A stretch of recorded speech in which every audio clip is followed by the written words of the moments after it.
શ્રી સદારામ સેવા સમિતિ ગુજરાત દ્વારા પાટણમાં નિર્માણ પામનાર કન્યા છાત્રાલય માટે શિક્ષણ રથનું પ્રસ્થાન કરાવાયું। પાટણના ઇલેક્ટ્રોનિક તેમજ પ્રિન્ટ મીડિયાના મિત્રો સહિત ઠાકોર સમાજના આગેવાનોએ રથનું પ્રસ્થાન કરાવ્યું।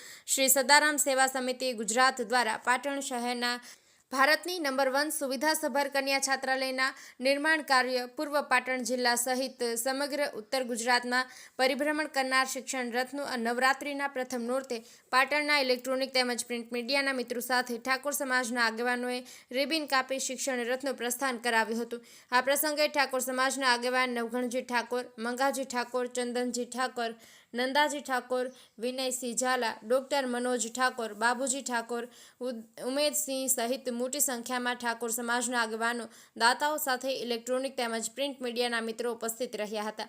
શિક્ષણ રથના પ્રસ્થાન પૂર્વે ઉપસ્થિત સૌને શ્રી સદારામ બાપુનું ખેસ પહેરાવી સ્વાગત સન્માન કરી આવકાર્યા હતા।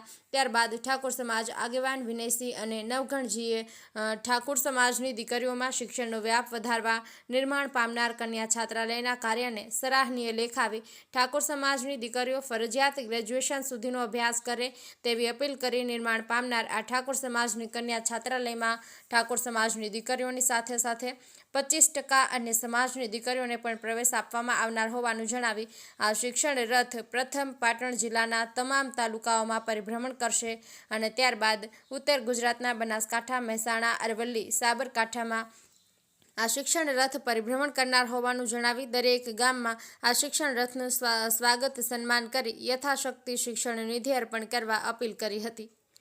News of Patan.